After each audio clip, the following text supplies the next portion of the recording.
Hello everyone, welcome to the channel crack JEE with IITians. मेरा नाम है Nishant Nishant Thackeray and मैंने ईयर 2020 में अपना जेई एडवांस क्लियर किया था with 3 digit all India rank. I got all India rank 623 in JEE advance 2020। मेरा BTech IIT Bombay से कंप्लीट हो गया है लास्ट मंथ अप्रैल में। So that's all about me. तो पहले क्या है कि पिछला जो मैंने वीडियो डाला था उसमें काफ़ी सारे बच्चों के कमेंट्स आए थे कि भैया 11th वेस्ट हो चुकी है, 12th में क्या करनी चाहिए। सिर्फ कमेंट्स की बात नहीं है, जैसे कि अभी भी मुझसे काफ़ी सारे जूनियर्स कॉल करके टेक्स्ट करके, कोचिंग के जूनियर्स या स्कूल के जूनियर्स मुझे काफ़ी मैसेज करके पूछते हैं कि 11th में हमने कुछ किया नहीं। या तो वो बच्चे होते हैं, होता है उन्होंने 11th में कुछ नहीं किया, या कुछ होते हैं जिन्होंने कोचिंग ज्वाइन करी, प्रिपरेशन की, पर 11th जैसे हो नहीं पाया, पूरे फोकस के साथ नहीं किया तो चैप्टर्स वीक रह गए। अब उनको मतलब 11th के चैप्टर में कोई कॉन्फिडेंस ही नहीं है, उनको ऐसा लगता है कि अब हाँ तो कुछ नहीं आता कि कि 11th वेस्ट हो चुका है तो 12th का टाइम हम कैसे मैनेज करें कि 11th का भी 12th के साथ साथ हम कर पाएँ और अपना जो जेई का एग्ज़ाम आने वाला है अगले साल उसमें हम बहुत अच्छा परफॉर्म करें। तो रही बात मेरी, जब मेरे साथ जब मैं 11th से 12th में गया था तो मैंने मैथ सीरीज तो अच्छे से कर ली थी, पर हुआ ये था कि केमिस्ट्री मेरी 11th में ज़ीरो थी। मतलब मैं, ठीक है, मैंने ट्राई किया था, पढ़ने का ट्राई किया था, पढ़ा था, कुछ क्वेश्चन करते आधे अधूरे करता था कुछ क्वेश्चन, फिर फिर दूसरे चैप्टर की थ्योरी वोरी पढ़ी, फिर आधे आधे अधूरे क्वेश्चन किए। तो ये रहा कि केमिस्ट्री में इरेगुलर था, केमिस्ट्री के मेरे क्वेश्चन बनते ही नहीं थे, मेरी जीरो हो गई थी chemistry in the end of class 11। मैंने पढ़ा था, क्वेश्चन हल्के फुल्के किया था, लेकिन पूरे मन लगा के नहीं किया था केमिस्ट्री मैंने, जितनी मन लगा के मैंने मैथ्स और फिजिक्स की थी।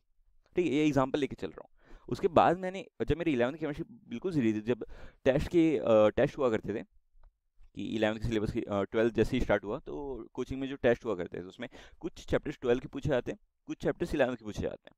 तो 11th के जब केमिस्ट्री के चैप्टर पूछे जाते थे तो मेरे उसमें नंबर ही नहीं आते थे।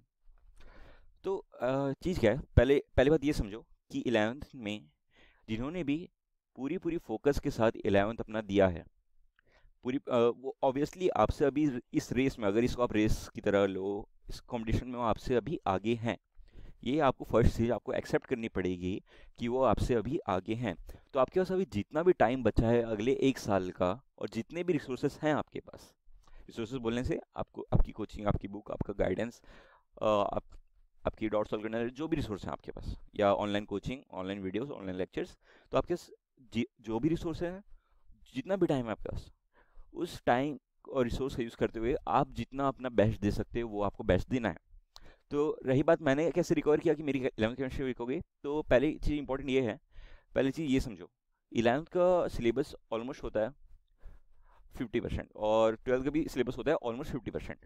ठीक है, अगर आप 60% जे एडवांस में ले आते हैं, फिर सुनिए, अगर आप 60% अगर जे एडवांस में ले आते हैं तो आपकी एक 3 डिजिट रैंक आ जाएगी, और उसमें से 50% आउट ऑफ 100 इस क्लास 12 सिलेबस।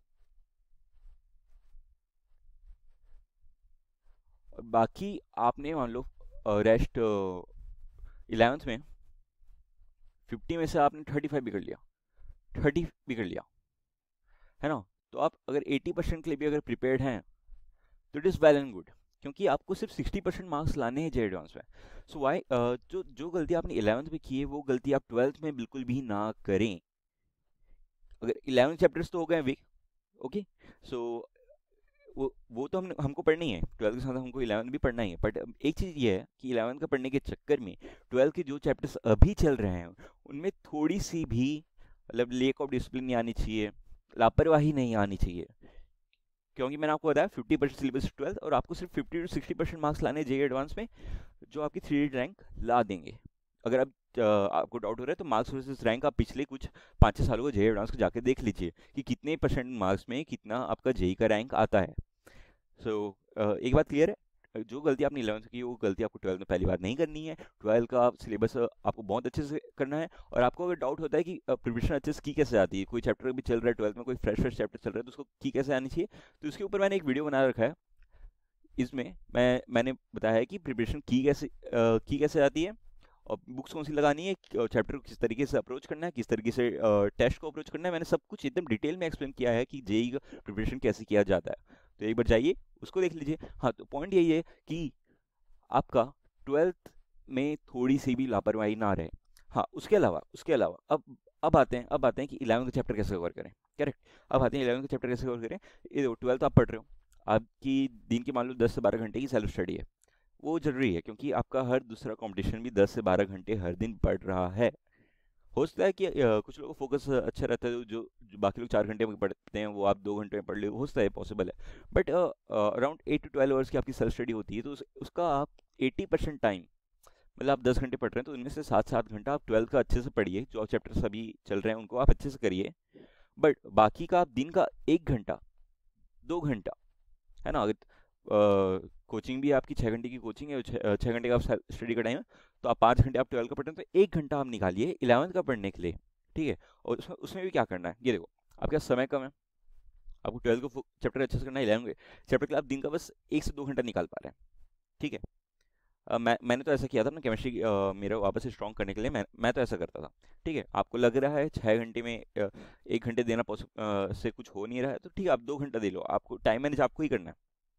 ठीक है। तो पर रेशियो ऐसा रखिए, 12th में मेजर फोकस रखिए, 60-70-80% ऑफ टाइम आपका 12th में होना चाहिए सेल्फ स्टडी का, और बाकी जो बच गया 10-20-30% वो आपका 11th में जाना चाहिए। और 11th का फिर आपको पूरा पूरा तो करना नहीं है, क्योंकि 11th का पढ़ने के लिए टाइम कम है, क्योंकि आपको 12 का भी करना है, 11 का करना है, दोनों चीज़ तो 11th आप फुल्ली तो नहीं कर सकते। तो 11th में आपको मिनिमम बेर मिनिमम जो करना है, आपके पास एक अच्छी नोट्स होनी चाहिए थ्योरी की, चाहे वो आपके खुद की लिखी नोट्स हो, चाहे आपकी कोचिंग के लड़के हुए नोट्स हो, चाहे वो बुक से बनाए हुए नोट्स हो, जो भी थ्योरी की नोट्स है, एक अच्छे नोट्स होने चाहिए खुद के लिखे हुए, ताकि वो रिवीजन के टाइम में जब आपको लगे फर्स्ट से 4 पेज 5 पेज जितने भी पेज की नोट्स हैं आप फटफट पढ़ लें, और आपका 15-20 मिनट में, आधे घंटे में रिवाइज हो जाए थ्योरी।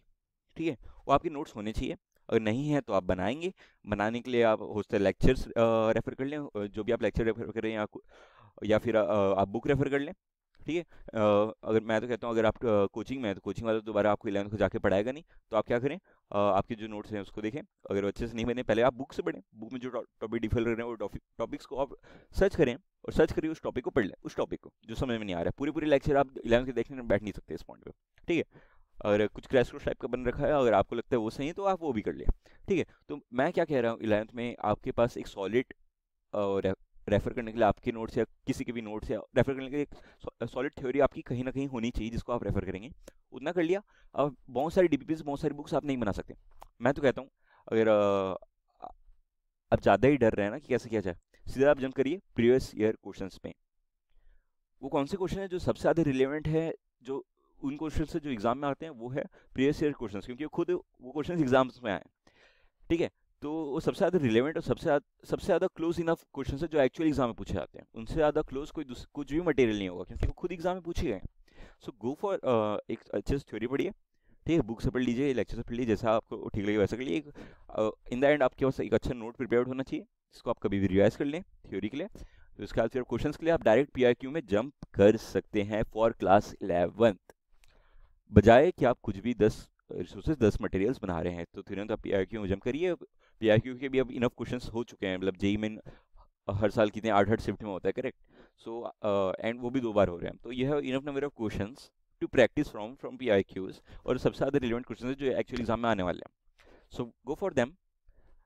अगर मेरा भी जैसे 11th में केमिस्ट्री वीक रह गया था, तो मैंने भी केमिस्ट्री अपनी कवर अप करने के लिए यही किया था। मेरे पास थ्योरी नोट्स थे, उनको अच्छे से रिवाइज किया, अच्छे से पढ़ा, देन उसके बाद मैंने जंप किया पीआईक्यू में। पीआईक्यू में मेरे 60-70% क्वेश्चन बनने लग गए थे आफ्टर ए पॉइंट। सो मैंने ऐसे ही किया था, क्योंकि मेरे पास पूरी पूरी बुक बनाने की टाइम नहीं थी। बुक मैंने फिर बनाई जब मेरे 12th का सिलेबस कंप्लीट होने को लग गया था, जेई मेंस 1 हो चुका था, जे मेंस 1 हो चुका था, उसके बाद फिर जो बोर्ड्स के बीच का टाइम है उसमें मैंने बना ली थी। बट अगर आप जो मिनिमम जो आपको करना चाहिए वो है theory plus previous year questions of class 11। इतना आप कर लिए तो आप संतुष्ट रहो कि आपको जितना भी एग्जाम पूछे जाने वाला है वो आपको आता है, and you can proceed with confidence. और 12th का करते जाओ, 11th का इतना जो मिनिमम है उतना कर लो, उसके बाद आपको टाइम लगता है तो आप एक्स्ट्रा बुक्स भी कर लो 11th की, कोई इशू नहीं है, पर मिनिमम पहले इतना खत्म करो, then go for the other reference books. So this is the best way to go for it. And previous year आप सॉल्व करोगे तो आपको कॉन्फिडेंस भी आएगा, क्योंकि जेई में इसमें बहुत सारे क्वेश्चन ऐसे रहते हैं जो इजी पूछे जाते हैं एज कम्पेयर टू आपके जो मटेरियल में कुछ क्वेश्चन रहते हैं। इससे कॉन्फिडेंस भी आएगा कि आपको लगेगा कि हाँ 11th क्वेश्चन मैं कर सकता हूँ। तो ये स्ट्रेटजी मैंने यूज़ की थी अपने टाइम में। सो that's all the very best. और भी, हाँ, और भी काफ़ी सारे बच्चों के कमेंट्स आए थे कि जैसे कि ड्रॉपर के लिए क्या करें। तो देखो यार, मैं खुद तो ड्रॉपर था नहीं, बट आई एम ट्राइंग कि मेरे जो बाकी के जो आईआईटी बॉम्बे के जो बैचमेट्स थे जिन्होंने ड्रॉप लेके क्लियर किया था, उनको मैं कन्विंस कर पाऊँ कि इस चैनल में आके इंटरव्यू दे पाएँ आप लोग के लिए और आपको सही स्ट्रेटेजी बता पाएँ। क्योंकि I am not the right person to answer these questions. अगर ड्रॉपर जिसने जे क्लियर किया था वही बताए तो वो बेटर रहेगा। बट अगर वो दूसरा पर्सन अगर इंटरव्यू के लिए रेडी नहीं है, तो I will just talk to him, and उससे जो भी क्वेरीज रहती है वो मैं उससे पूछ लूँगा कि, और उसने जो भी आंसर दिया वो मैं उसकी हेल्प से मैं आपको हेल्प करना चाहूँगा कि हाँ, अब ड्रॉपर हैं तो क्या करें। इसके अलावा बुक्स कौन सी यूज़ करनी है, चैप्टर को अप्रोच कैसे करना है, किस ऑर्डर में थ्योरी, मटेरियल, डीपीपी और प्रीवियस ईयर बनाने हैं, और टेस्ट को कैसे अप्रोच करना है, ये सब का एक अलग से एक वीडियो बना रखा है मैंने, उसको जाके देख लीजिए। वो वीडियो रहा, अगर आप, हाँ, ये वाला जो वीडियो है उसको आप जाके देख लीजिए। और इसके अलावा कमेंट मुझे बता दीजिए कि आप किस तरह की प्रॉब्लम अभी फेस कर रहे हैं, ताकि मैं हेल्प कर पाऊँ कि आपको क्या करना चाहिए। सो that's all for today, all the very best.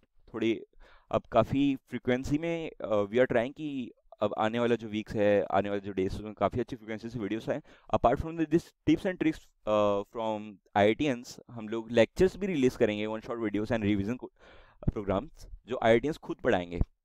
सो अगर आपने चैनल को सब्सक्राइब नहीं किया है तो सब्सक्राइब कर लीजिए।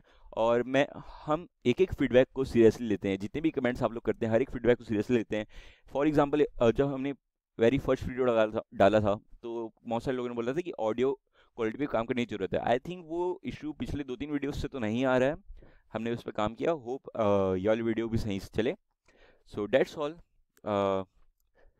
या ऑल द वेरी बेस्ट। लगे रहो, बहुत सारी मेहनत करो और एंजॉय करो अपनी प्रिपरेशन को, ये बहुत ज़्यादा ज़रूरी है। क्वेश्चन बनाओ फन के लिए, फन से बनाओ, और एक गेम की तरह लो क्वेश्चंस बनाने को। 30 क्वेश्चन से गेम की तरह लो, फिर सॉल्व कर देखो एंड में कितने 30 में से कितने सही कर पा रहे हो कितने टाइम में। उसको इंप्रूव करने का ट्राई करो इन द जब भी आप नेक्स्ट क्वेश्चन प्रैक्टिस के लिए लेके बैठोगे।